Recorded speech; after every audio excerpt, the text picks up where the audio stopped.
يا ربي لك الحمد حتى ترضى ولك الحمد إذا ما رضيت ولك الحمد بعد الرضا ولك الحمد أبدا أبدا أبدا.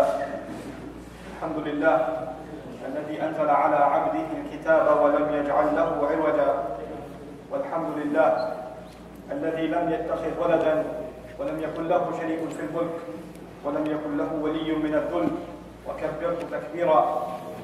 الحمد لله الذي نحمده ونستعينه ونستغفره ونؤمن به ونتوكل عليه، ونعوذ بالله من شرور أنفسنا ومن سيئات أعمالنا. من يهده الله فلا مضل له ومن يضلل فلا هادي له، ونشهد أن لا إله إلا الله وحده لا شريك له، ونشهد أن محمدا عبد الله ورسوله أرسله الله تعالى بالهدى ودين الحق ليظهره على الدين كله وكفى بالله شهيدا. فصلى الله عليه وسلم تسليما كثيرا كثيرا. ثم أما بعد، فإن أصدق الحديث كتاب الله، وخير الهدي هدي محمد صلى الله عليه وسلم، وإن شر الأمور محدثاتها، وإن كل محدثة بدعة، وكل بدعة ضلالة، وكل ضلالة في النار. يقول سبحانه وتعالى في كتابه الكريم بعد أن أقول أعوذ بالله من الشيطان الرجيم: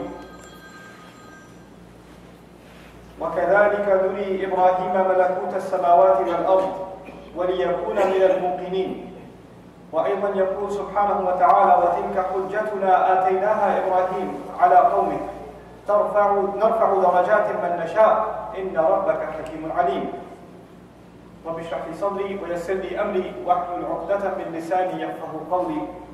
واللهم ثبتنا عند الموت بلا إله إلا الله، واللهم اجعلنا من الذين آمنوا وعملوا الصالحات وتواصوا بالحق وتواصوا بالصبر. آمين يا رب العالمين. Alhamdulillah, we are approaching the season of Hajj, and very soon many Muslims have already left off for that journey and many are on their way. I'd like to start by praying and asking Allah Azza wa Jalla to accept all of those that have made the effort to go this year, and that Allah keep them safe from disease, from sickness, from injury, and that Allah Azza wa Jalla accept all of their worship, and that they come back to their family and loved ones safely. After that, I wanted to obviously take this opportunity to speak a little bit about the legacy of Ibrahim alayhi salam from a particular point of view. Hajj, the occasion of Hajj, is a good opportunity for us to get reintroduced to this great messenger alayhi salam, because after all, this Hajj is his legacy. This is something Allah Azza wa Jalla had given as a gift to Ibrahim alayhi salam, and in his lineage, Muhammadur Rasulullah sallallahu alayhi wa sallam revived that legacy. Before I share with you the point of my khutbah itself, a few things that I think are important for Muslims to know. I feel even as I was being raised, and we heard khutbahs all our life, and we knew a lot about Ibrahim alayhi salam through various talks and lectures and khutbahs, but there are some important details I feel like we should refresh in our minds.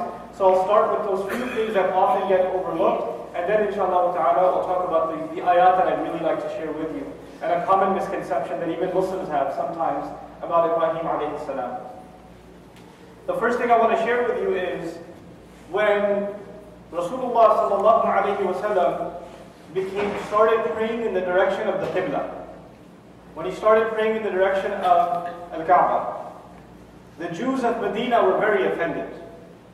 It's an interesting discussion even to understand why would they be offended. Because if they don't even think that the messenger is true, sallallahu alayhi wa sallam, then they shouldn't care if he prays east, west, north, or south. The fact that they were upset was actually proof that deep down inside, they knew he is the messenger of Allah sallallahu alayhi wa sallam, and they knew that the capital of Islam has just changed. It has gone from Al-Masjid Al-Aqsa to Al-Masjid Al-Haram. It's gone to the Kaaba. And that was something deeply offensive to them, so they complained about it. Of course, they also complained because in their books the change had already been made by the hands of human beings. يُحَرِّفُونَ الْكَلِمَ عَنْ مَوَاضِعِهِ. They of course attribute themselves, Bani Israel, the children of Israel, whose other name is Yaqub alayhi salam, they also attribute themselves to Ibrahim alayhi salam. After all, Israel is the grandson of Ibrahim alayhi salam. So they also have affinity and love and affection for Ibrahim alayhi salam. But it's interesting that they didn't recognize that Ibrahim alayhi salam was the one who built the Kaaba. They didn't see it as Ibrahim alayhi salam as the one building the Kaaba. What's remarkable is that in the history of Bani Israel, in their history, the most important prophet, the most important messenger is Musa alayhi salam. All of you probably know that. In Jewish history, Moses, in the history of Bani Israel, Musa alayhi salam is the most prominent, most important figure. And his life has been recorded in great detail in the Quran, in several places. One of the things that's very peculiar about his life, about the life of Musa alayhi salam, that I want to bring to your attention, is that when Musa alayhi salam was young, and he accidentally, he was defending himself, and he punched a soldier, and the Coptic, he died. And he was given advice by his friend to run away from Egypt. And he ran away. And Allah guided him in the direction of Madian, the city of Madian. By the way, Madian is an Arab region. Madian is Arab. So Musa alayhi salam ended up in the Arab lands. He ended up in the Arab lands. And there he met the person who Quran calls Shaykhun. Wa abuna Shaykhun Kabir. So the Qasas, his daughter is described as Shaykh.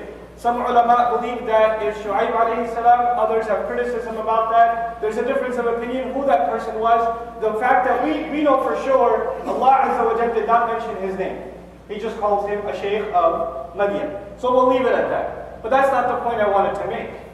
You all know, if you don't know now, you'll know that eventually there was a negotiation between this old man and Musa alayhi salam. And he agreed to marry one of his daughters to Musa alayhi salam. And you know how we have dowry, we have mahar? The agreement was, I'll get you married to one of my daughters, but you have to work for me for 8 years, and if you like, you can extend it to 10 years. Okay? And تَأْجُرَنِي ثَمَانِيَ حِجَجٍ. You know, and وَإِنْ أَتْمَمْتَ عَشْرًا فَمِنْ عِنْدِكَ. If you could finish 10, it's from up to you. This was not actually to make it hard for Musa alayhi salam, because he already knew Musa alayhi salam was homeless. He's ran away from home. Musa alayhi salam has already told him the whole story of what happened to him, so he doesn't know he has nowhere to go. And he sees that he's an honest man, honest enough that he's willing to give his daughter in marriage to him. But also realizes this guy doesn't have a job right now. He has nowhere to go. So I'm just going to support him, and I'm going to say, look, my mahar will be, you work for me 8 years. Stay here 8 years. So actually it seems like he was putting hard conditions on him, but he was actually helping Musa alayhi salam out. He was getting him married and providing him a place to be and a stable income. All of that was being taken care of by Musa by the father-in-law of Musa alayhi salam. But it's remarkable that in the Quran, now I don't want you to speak because this is khutbah, it was 8 to 10 years, yes? 8 to 10 years. The Arabic word for year is sana. The other word for year is am. He uses neither of those. He says to Musa alayhi salam, ثَمَانِيَ حِجَجٍ. ثَمَانِيَ حِجَجٍ. There was a third word for year. The third word for year. It actually comes from the singular hijjah. Hijjah. And hijjah is actually 1 year according to the Arabs. Because the big Hajj happens how many times?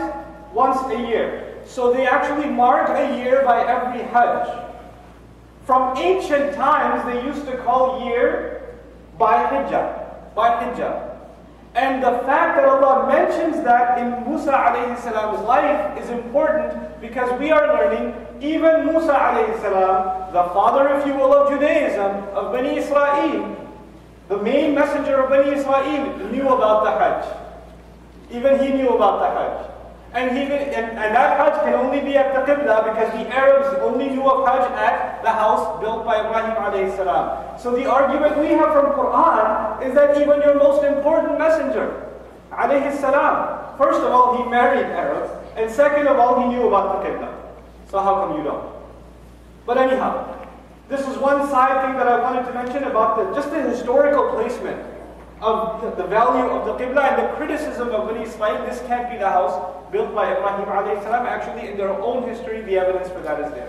But that's not the discussion I wanted to have with you mainly in this khutbah today.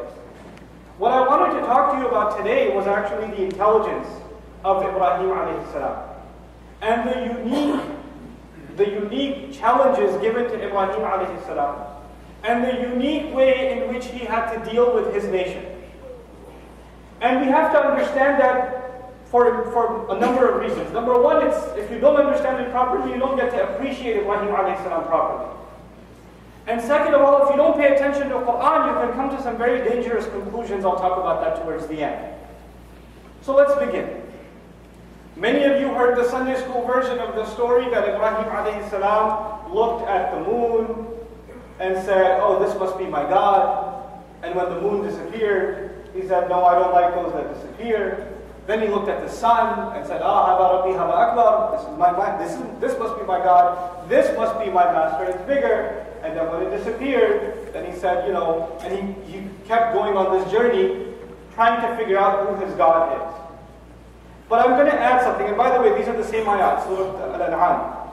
Before Allah tells us that Ibrahim alayhi salam started speaking this way, Allah says, وَكَذَلِكَ نُرِي إِبْرَاهِيمَ مَلَكُوتَ السَّمَاوَاتِ وَالْأَرْضِ. We were showing Ibrahim the kingdom of the skies and the earth, the dominion of the skies and the earth. وَلِيَكُونَ مِنَ الْمُوقِنِينَ, and so that he may be from those who has absolute conviction. Ibrahim alayhi salam is both a student and a teacher. And one of the best ways to teach a lesson is to speak from the point of view of the student. I'll say that again. One of the most effective ways of teaching is to speak as though you yourself are a student. Ibrahim alayhi salam was trying to teach the most important lesson that humanity will ever learn, that Allah is one, that they should worship one God.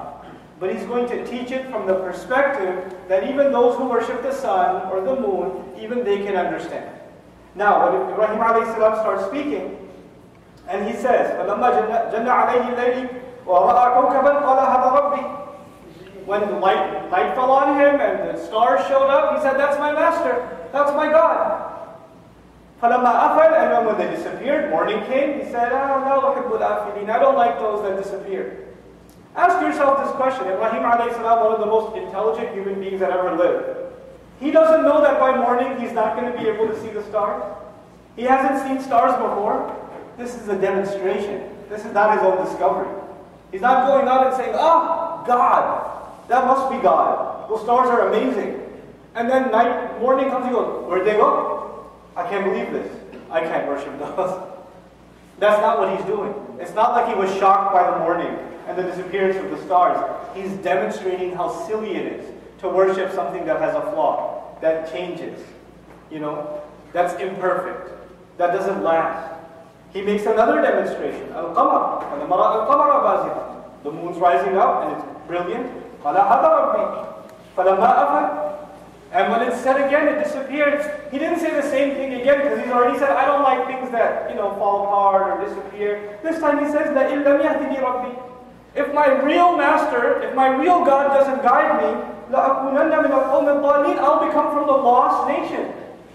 He's actually speaking publicly like this. So the people around him that are actually lost, instead of thinking that he's debating with them, they think, yeah, man, if he feels like he's lost, I think I'm pretty lost myself. He's trying to identify with the people that he's speaking with. You've probably heard the famous story of Al-Hasan and Al-Husayn, radiallahu anhuma, who saw a man making wudu incorrectly. And instead of going and telling him, by the way, your elbow is missing some water, and by the way, that's not how you wash your hands, and by the way, you missed your nose entirely. What did they do? They started making wudu themselves and arguing with each other. No, you're supposed to do it this way, you're supposed to do it that way. They knew how to make wudu, but this was a polite way of exposing the older gentleman of what he was doing wrong. Ibrahim alayhi salam was given this way of speaking. To speak, demonstrate this way, in order to expose to them the silliness of their beliefs. And then he turns to the sun and even says, Hada akbar, which is interesting because, in the Arabic language, you're supposed to use hadihi. You're supposed to use hadihi. And even if you point at the sun and the moon like this, there's a famous, interesting incident in the life of the Prophet, ﷺ, that a woman that was deaf, and she couldn't speak, she was mute, and she came to believe. And the way she expressed her faith was she just pointed up. So he doesn't say, Al-Qamaru Rabbi. He doesn't say the moon is my master. He doesn't say, Ash-Shamsu Rabbi, the sun is my master. He doesn't say, Al-Kawkabu Rabbi. He doesn't say that. He says, Hada Rabbi. Hada, this is my master. He just points up and says this. Now people might be thinking he's pointing at the sun. But when you're pointing up, could it also be a reference to Allah Azza wa Jal? Absolutely. And incidentally, if you're pointing at the sun in Arabic, you don't say hada, you say hadihi. Hadihi. وَالشَّمْسِ وَضُحَاهُ ضُحَاهَا. Duhaha, feminine. But he points at it and says, hada Rabbi, because that act, he knows deep down inside, he has to use language that still doesn't come across, number one, is incorrect. Two, that in his heart of hearts, he's still referring to Allah. And three, there's another beautiful thing here. Is the sun near or far? It's far. Stars are near or far? They're far. The moon is near or far? It's far. You're supposed to say dhalika. But he's talking about Allah, and Allah is always close. So he says, Hada. Hada Rabbi. This is the genius of Ibrahim alayhi salam. And once he makes that once he helps people realize this, then finally he says, Inni wajjahtu wajhiya lilladhi fatara as-samawati wal ard. He's not going to look for anything more. He's not even going to do further demonstration on the earth. I have turned my face entirely, no doubt about it, to the one who fashioned, who molded the skies and the earth. And now, at this point, وَمَا أَنَا مِنَ الْمُشْرِكِينَ, I'm not from people who do shirk at all. You have to understand something about Ibrahim alayhi salam. Some people think incorrectly. Maybe he worshipped the sun first, or he worshipped the stars first, then he worshipped the moon, then he worshipped the sun, and eventually he became a believer. Quran, several occasions, comes to the defense of Ibrahim alayhi salam, يقول ما كان من المشركين. When you say ma in Arabic, that's actually not just negation, as Arabic students here. No, it's a refutation. No. He wasn't from the mushrikeen ever. And kana is used in an abadiya sense, in Old Arabic. He wasn't ever from people who do shirk at all, at no point in his career. And when he speaks publicly and just comes out and says it, he says, Inni wajjahtu wajhiya lilladhi fatara as-samawati wal ard. Now, this kind of, and we know by the way, Ibrahim alayhi salam, he was a young man when he declared his faith. He was in other surahs in the Quran we learned that he was offended by the shirk that these people used to do. And they were going to go celebrate somewhere and he says, Inni saqim, I'm sick. What he meant is, I'm sick of your faith. I'm sick of your shirk. I'm sick of the insults to God that you do by worshipping these creations. He was sick of that. He was the only Muslim. He was the only believer. And of course, when they left, they broke and destroyed all the idols. There was a huge mess. Literally, Juzad and the Quranic word for Ibrahim a.s. breaking the idols, Urdu mein kehte hain kachuban nikal diya. Right? He didn't just break the idols. He made qima out of the idols. He stepped and stomped until it was little bits and pieces. Because if they came back and if one idol was broken in two, you could still take the head and worship that at least. No, there was nothing left. It was like Legos all over the place. That's what it was. He really went to town on those idols. Now I want to tell you an interesting story. I was traveling to Washington State, and I met an interesting fellow there, a Malaysian brother, who was telling me something that happened in Malaysia with Malaysian youth. There were a bunch of youth, a few years ago, maybe 10, 15 years ago, who were, they had a follow. There was one kind of fiery khatib speaker, he had a following, and he had a lot of youth following. And he gave a khutbah about Ibrahim alayhi salam, and how Ibrahim alayhi salam destroyed the idols. And in Malaysia there are people of other faiths, Buddhists and others, that worship idols. And he says, we have to fulfill the sunnah of Ibrahim alayhi salam. We have to go destroy the idols too. So just like Ibrahim alayhi salam was a brave young man and he broke the idols, you guys should go and break the idols too. And so all over the country, in the middle of the night, young Muslim kids, like teens, were going out and breaking idols at temples. This is something absolutely forbidden in Islam, by the way. But they were quoting ayat of Quran, and Ibrahim alayhi salam was being used as proof. Ibrahim's noble legacy was being used as proof to do this. Until these, the other population, whatever religion they were, they got wind of it. They figured out that this is the Muslims that are doing it in one place or the other. So they camped out waiting for the youth to show up. And when they showed up, they beat them to death. There were a bunch of Muslim kids that died. Dumb teenagers that were manipulated by religious rhetoric that died as a result. There were riots in the country. All started from an irresponsible khutbah. An irresponsible use of evidence. We have to, I'm bringing this up very consciously. The ummah today, the vast majority of it is young. If you don't know, 60% of Muslims are under 30. That's the population of the Muslims on this planet. That means we're extremely, volatile. We're susceptible. And when we make istidlal, when we quote ayat of Quran or a hadith of the Prophet ﷺ, and there's a fiery way of quoting them, then you can manipulate young kids who don't have a sound education, and they can do some pretty ridiculous things, and then all of us suffer the consequences. The entire ummah is defamed as a result. This is not just one incident. This happens time after time after time after time again. And why does it happen? Because we don't have a sound education in our own religion. I want to help myself, I want to remind myself and help all of you understand why you can't use Ibrahim alayhi salam's example like that.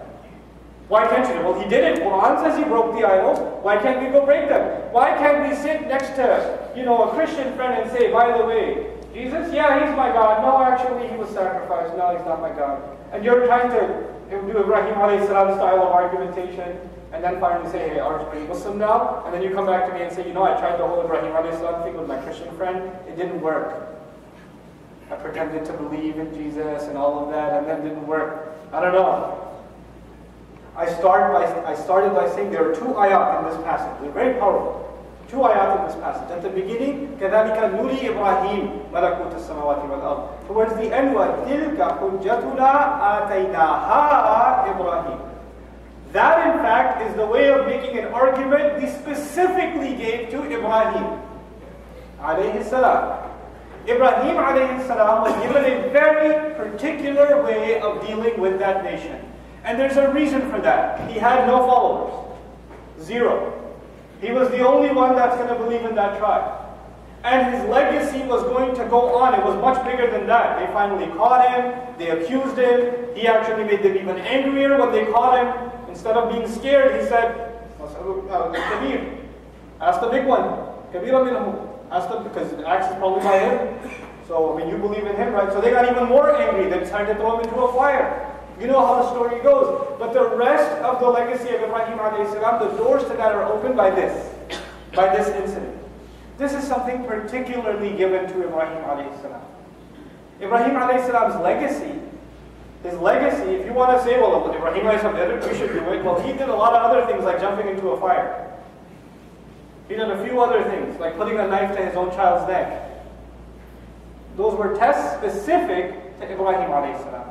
These are instructions unique to Ibrahim alayhi salam. And actually, this is something religion haters, not just Islam haters, religion haters use. I was listening to an atheist make the argument, they weren't even criticizing the Quran, they were criticizing the Bible. And they were talking about how, what kind of book is this? This man is taking his child and he's going to try to kill him and God wants him to do it? What kind of God is this? Why would God want him to do that? What kind of God would want you to kill your own kid? I can't believe in this religion. This woman was talking about Christianity. But is that true in Islam too? Yes. And she says that if that's the kind of religion, I'm not surprised that religious people are fanatics. They're just a bunch of crazies. Even their book is saying crazy things. What they don't understand, and what even sometimes Muslims don't understand, is these are unique tests given to prophets. Allah tests prophets alayhi salam in ways He does not test us. He gives harder instructions to prophets that don't apply on us. And that's a gift of Allah on us, that they go through hardships, they go through incredible challenges, and then Allah says, remember them. When you remember their challenges, and you compare your challenges to theirs, you'll be like, I don't have any problems. I've got it easy. Because when you think about Ibrahim alayhi salam, you stop complaining. I'm reminding myself and others. When we go to Hajj, and the Ihram comes on, and you can't tell who's a millionaire, and you can't tell who's a janitor. You can't tell who comes from a third world country, and you can't tell who comes from the first world country. Once you leave the camp and you're in Tawaf, or you're walking, or you're in Jamarat, there's no difference left. I had a friend who was actually a millionaire. He got lost. He decided to walk instead of taking the bus, because you know about the traffic, right? He got lost. He's a millionaire. He makes maybe $10 million a year. And he, there was some trucker, and he just pulled over and asked him, hey, can you give me some directions? The guy gave him $5. He doesn't really think he's begging. There is no class once you go there. There is no class. There is no distinction between us. The only thing left is you and Allah. That's it. That's all it is. All of your business, all of your status, all of your seniority, all of your authority, all of it disappears for those few days. And that's supposed to happen so we remember who we really are. Just dirt. That's all we are. That's what it's supposed to do. It's incredible that when we go to Hajj and Allah Azza wa Jalla gives us advice, why are you going to Hajj? What will you gain out of Hajj? One of the things that we gain out of Hajj was وَاجْتَنِبُوا قَوْلَ الزُّورِ. It's incredible that Allah says that. That don't say false things. When you come back, don't be corrupt people. You know, people that own like haram businesses and they go to Hajj every year, right? Allah says, don't be corrupt if you go to Hajj. You should clean all of these things out of your system. Ibrahim alayhi salam wasn't just worried about stars and suns. Shirk is not just done of idols. You don't have to worry about that now. You have to say, oh, well, thank God my children are not interested in worshiping the sun or the star or the moon. That's not the problem anymore. The real challenge now, the real idols of our time that have to be smashed, like Ibrahim alayhi salam smashed idols, the real idols of our time are our own egos. It's our pride. They're new idols now. They're not like the idols of the past. It's our own addictions that have become an idol. Have you seen somebody who worships their desires? You can't even help it. You're addicted to whatever it is on the internet. You're addicted to certain really bad things and you know they're bad and you see, I can't even help myself. You submit yourself to those things. That's what Hajj is supposed to clean out of your system. And this season, even if you're not going to Hajj, you're supposed to have that mentality even before you go. It's incredible. The summary of the entire Hajj I mentioned in my previous khutbah was إِذْ جَاءَ رَبَّهُ بِقَلْبٍ سَلِيمٍ. Ibrahim came to his master with a sound heart, a healthy heart. Allah didn't say he came to him and then his heart was clean. We're supposed to go to Hajj with a clean heart. Not go there and then we'll clean our heart. You're supposed to go clean, with clean intentions. And you know what Americans are notorious for at Hajj? Complaining the most. We have the most amenities. We are the closest to Jamarat. We have the most air-conditioned camps. We have trays of food being like walked through security guards to get our camps the food. And there are people who haven't eaten a proper meal for 2-3 days, just staring at the food going through to the camp. And we are the people who complain the most. SubhanAllah. That's what Hajj is supposed to be. This is the legacy of the one who was more grateful than anybody else. Shakiran li an'umihi. We're supposed to remember the legacy of this man, alayhi salam, for many reasons. And Allah doesn't let us forget because of this remarkable season. We pray that Allah Azza wa Jal once again accepts the Hajj of everyone who's going.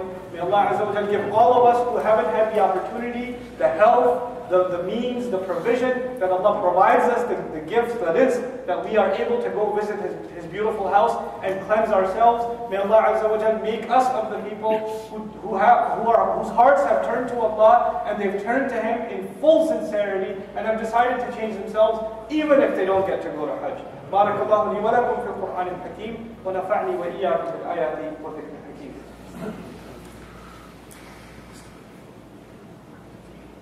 الحمد لله وكفى والصلاة والسلام على عباده الذين اصطفى خصوصا على أفضلهم وخاتم النبيين محمد الأمين وعلى آله وصحبه أجمعين. يقول الله عز وجل في كتابه الكريم بعد أن أقول أعوذ بالله من الشيطان الرجيم إن الله وملائكته يصلون على النبي يا أيها الذين آمنوا صلوا عليه وسلموا تسليما. اللهم صل على محمد وعلى آل محمد كما صليت على إبراهيم وعلى آل إبراهيم في العالمين إنك حميد مجيد. اللهم بارك على محمد وعلى آل محمد كما باركت على إبراهيم وعلى آل إبراهيم في العالمين إنك حميد مجيد.